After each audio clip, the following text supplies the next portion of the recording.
الحمد لله الذي خلق البر والبحر والشجر والحجر، والصلاة والسلام على من محى الشرك والكفر وعلى آله وأصحابه أجمعين. أما بعد، فقد قال الله تعالى في القرآن المجيد والفرقان الحميد: فأعوذ بالله من الشيطان الرجيم، بسم الله الرحمن الرحيم. سنريهم آياتنا في الآفاق وفي أنفسهم حتى يتبين لهم أنه الحق. صدق الله العظيم. کہیں گرمی، کہیں سردی، کہیں بارش، کہیں طوفان، کہیں گرمی، کہیں سردی، کہیں بارش، کہیں طوفان، خدا ہی کا کرشمہ ہے، اسی کی حکمرانی ہے. وہی کرتا ہے دن روشن، وہی پھر رات لاتا ہے. وہی کرتا ہے دن روشن، وہی پھر رات لاتا ہے. حکومت اس کی چوطرفہ زمینی آسمانی ہے. وہی خالق، وہی مالک، وہی اول، وہی آخر. وہی خالق، وہی مالک، وہی اول، وہی آخر. یہ وہ ہے ذات لاسانی، کوئی اس کا ناکانی ہے. صدر محترم، معزز علماء کرام اور سامعین اعظام، آج میں آپ حضرات کے سامنے خدا کی وجود پر کچھ اظہار خیال کرنا چاہتا ہوں، کچھ بتانا چاہتا ہوں اور کچھ سنانا چاہتا ہوں. اللہ تبارک و تعالیٰ نے انسانوں کو بے شمار ایٹریبیوٹ سے نوازا، بے شمار خصوصیات سے نوازا، کہ انہی میں سے ایک خصوصیت اشیاء کا ادراک ہے کہ کبھی تو وہ چیزوں کو دیکھ کر پہچانتا ہے اور کبھی بغیر دیکھے پہچان لیتا ہے.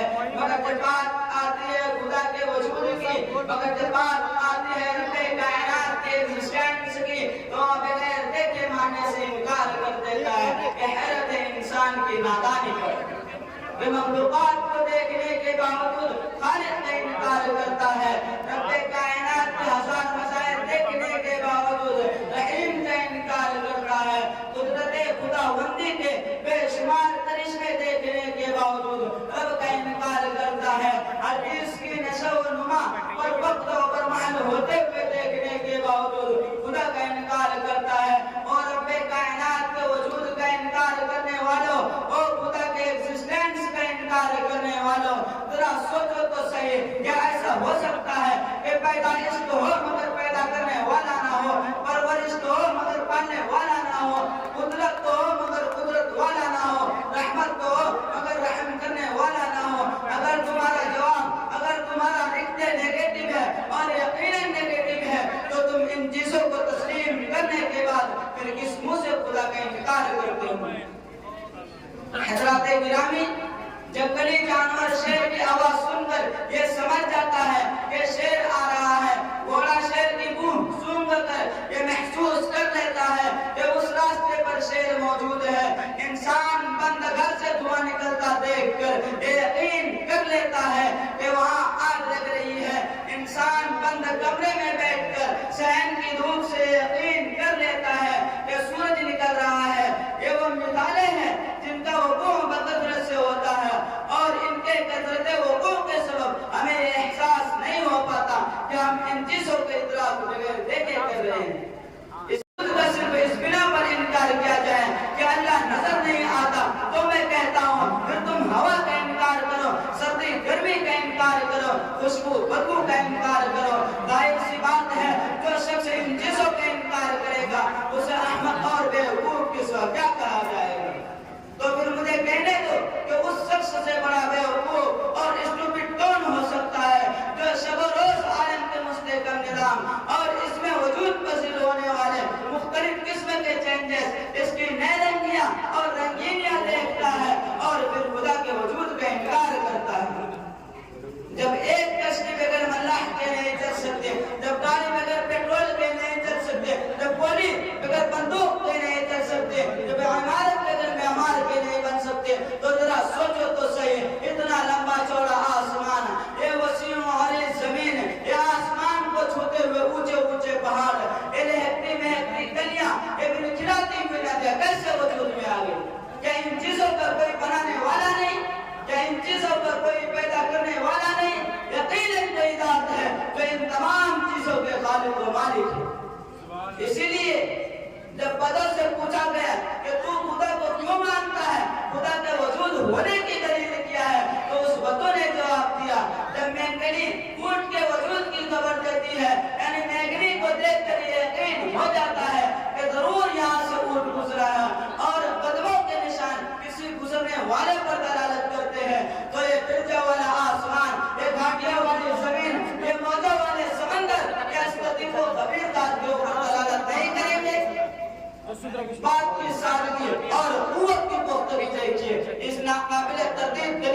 خدا کے وجود پر استدلال کیا، اور منکران الہ اور ملحدان خدا قیامت تک اس کا جواب پیش نہیں کر سکتے۔ ہے کوئی جو اس بدو کے استدلال کو توڑ دے؟ سامعین دیوقار، اللہ قرآن میں کہتا ہے سنوریہم آیاتنا، کہ ہم ان کو اپنی نشانیاں دکھاتے ہیں، آئیے دیکھتے ہیں خدا کی نشانیوں کو۔ اللہ فرماتا ہے وَإِنَّ لَكُمْ فِي الْأَنْعَامِ لَعِبْرَةً، کہ تمہارے لیے چوپایوں میں بھی نشانی ہے۔ نشانی کیا ہے؟ آگے اللہ نے فرمایا نُسْقِيكُم مِّمَّا فِي بُطُونِهِمْ، کہ تمہیں وہ چیز پلاتے ہیں جو ان کے پیٹوں میں ہے، اور پھر کہا مِن بَيْنِ فَرْثٍ وَدَمٍ لَبَنًا خَالِصَةً صَائِغَةً لِّلشَّارِبِينَ، کہ وہ دودھ جو ہم تمہیں پلاتے ہیں گوبر اور خون کے درمیان ہے۔ ذرا غور کرو، گوبر بدبودار ہے، خون بدبودار ہے، مگر دودھ خوشبودار ہے۔ یہ کس نے کیا؟ بھینس کا رنگ کالا ہے، چارے کا رنگ ہرا ہے، مگر دودھ کا رنگ سفید ہے۔ یہ کس نے کیا؟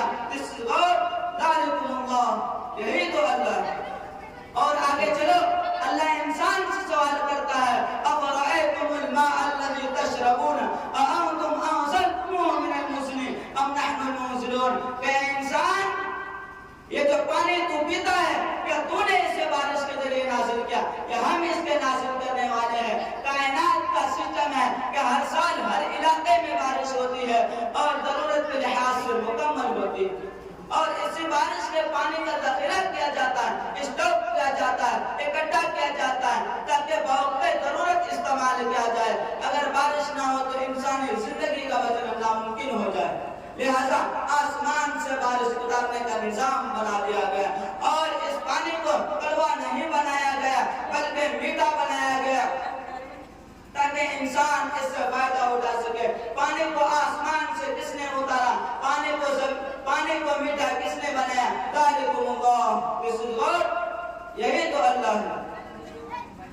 اب واقع اور مشاہداتی دلائل کو چھوڑ دے، انسان تو خود اپنے حقیقت پہ غور کر۔ اللہ فرماتا ہے خلق من بعد خلق فی ظلمات وظلام، کہ اللہ تمہیں تمہاری ماں کے پیٹوں میں پیدا کرتا ہے، پیدائش کے بعد پیدائش درجہ بدرجہ، تین تاریکیوں میں، تین اندھیروں میں۔ ذرا غور کرو، رحم مادر کا اندھیرا، دلی کا اندھیرا، بدن مادر کا اندھیرا، کوئی بلب نہیں، کوئی قمقمہ نہیں، کوئی ٹیوب لائٹ نہیں، پیدر پہ تین اندھیرے ہیں۔ عقل کہتی ہے کام بہت نازک ہے، روشنی کا انتظام ہونا چاہیے، بلب ہونا چاہیے۔ ان تین تاریکیوں میں بچوں کو بنایا گیا، دل بنایا، دماغ بنایا، ہاتھ کو بنایا، آنکھوں کو بنایا، کانوں کو بنایا، زبان کو بنایا۔ ان تین اندھیروں کے باوجود، ان تین تاریکیوں کے باوجود بچہ کی پیدائش میں کوئی خرابی نہیں ہوئی، کوئی گڑبڑی نہیں ہوئی، کوئی مسٹیک نہیں ہوا، کوئی عضو دوسرے عضو میں فٹ نہیں ہوا، آنکھ کی لگے کان کی رگوں سے نہیں ٹکرائی، کھانے کی نالیاں پینے کی نالیوں سے نہیں ٹکرائی۔ الغرض قرآن دلائل سے بھرا ہوا ہے، قرآن نشانیوں سے پر ہے، قرآن بینات سے معمور ہے، اور ہزاروں برائن کو اپنے اندر سموئے ہوئے ہے۔ چنانچہ اب میں قرآن ہی کی ایک ایسی دلیل پیش کر رہا ہوں جس کا کوئی توڑ نہیں، جس کا کوئی جواب نہیں۔ قرآن منکران خدا سے صرف دو سوال پوچھتا ہے اور انہیں قیامت تک جواب دینے کا موقع دیتا ہے، چانس دیتا ہے، مگر نہ تو اب تک کوئی جواب آ سکتا ہے اور نہ آئندہ آ سکتا ہے۔ قرآن کہتا ہے ام خلقوا من غیر شیء ام هم الخالقون، کہ کیا یہ لوگ بغیر کسی موجود کے وجود میں آ گئے یا یہ لوگ خود اپنے وجود کے موجود ہیں؟ اگر وہ یہ کہیں کہ ہم خود بخود وجود میں آ گئے تو یہ نہیں ہو سکتا، کیونکہ قاعدہ مسلم ہے کہ ہر ممکن اپنے وجود میں کسی موجود کا محتاج ہوتا ہے، تو انسان بھی کسی موجود کا محتاج ہے۔ ایسا نہیں ہو سکتا کہ انسان ایک وقت موجود نہ ہو پھر بغیر موجود کے وجود میں آ جائے، کیونکہ کوئی اثر بغیر مؤثر کے وجود میں نہیں آ سکتا، کوئی حرکت بغیر محرک کے وجود میں نہیں آ سکتی، کوئی فاعل بغیر فاعل کے وجود میں نہیں آ سکتا، کوئی معلول بغیر علت کے وجود میں نہیں آ سکتا، تو کوئی مخلوق بغیر خالق کے وجود میں کیسے آ سکتی؟ It is impossible. اور اگر وہ یہ کہے کہ وہ خود اپنے ذات کے خالق ہے، وہ خود اپنے آپ کو پیدا کرنے والے ہیں، تو یہ بھی بالکل محال ہے، کیونکہ جب فاعل اور مفعول ایک نہیں ہو سکتے، جب صانع اور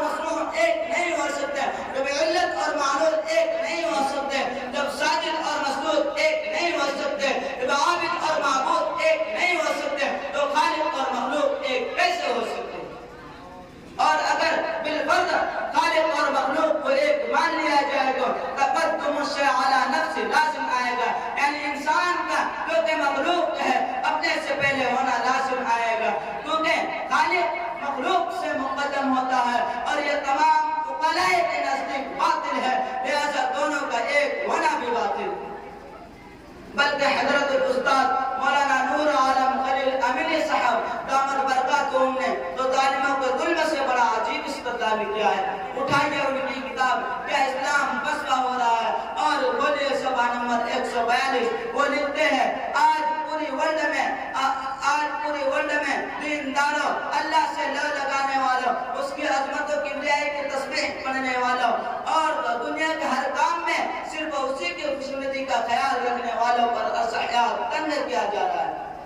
ظالموں کو ظلم کے نئے نئے طریقے کریٹ کرنے میں مزہ آ رہا ہے۔ آپ یقین جانیے ان کی خباثت جتنی بڑھتی جا رہی ہے، ان کی خباثت بدباطنی اور سلوک و کردار کی ناپاکی کا رنگ جتنا شوق ہوتا جاتا ہے بے گناہوں اور خدا واحد کو ستانے تڑپانے اور ان کی زندگی کو اجرن بنا دینے کا ان کا عمل جتنا سنگ دلانہ اور بے رحمانہ ہوتا جاتا ہے، میرا یہ یقین بڑھتا جاتا ہے کہ یہ کبھی نہیں ہو سکتا، ہرگز نہیں ہو سکتا۔ یہ ظالم مسلمانوں کو اپنے اظہار ثانی کا شوق پورا کرنے کا یہ ناپاک طریقہ ایجاد کرتے رہے، اور پورے کائنات میں کوئی ایسی طاقت نہیں جو انہیں پکڑ سکے، انہیں اپنی گرفت میں لا سکے، جو ان کا ہاتھ بلکہ ان کا گریبان پکڑ سکے اور ان کے حد سے گزری ہوئی بربریت کو ان سے جواب طلب کر سکے۔ یہ نہیں ہو سکتا، ہرگز نہیں ہو سکتا۔ شاعر کہتا ہے پالتا ہے بیج کو مٹی کی تاریکی میں کون، پالتا ہے بیج کو مٹی کی تاریکی میں کون دریاؤں کے موجوں سے اٹھاتا ہے سحاب، کون لایا کھینچ کر پچھم سے بادے سازگار، کون لایا کھینچ کر پچھم سے بادے سازگار، ہاتھ یہ کس کی ہے، کس کا ہے یہ نور آفتاب۔ اللہ تبارک و تعالیٰ سے دعا ہے کہ ہمیں اپنے ذات کا یقین اور اپنے صفات کی معرفت نصیب فرمائے، آمین۔ وآخر دعوانا ان الحمد للہ۔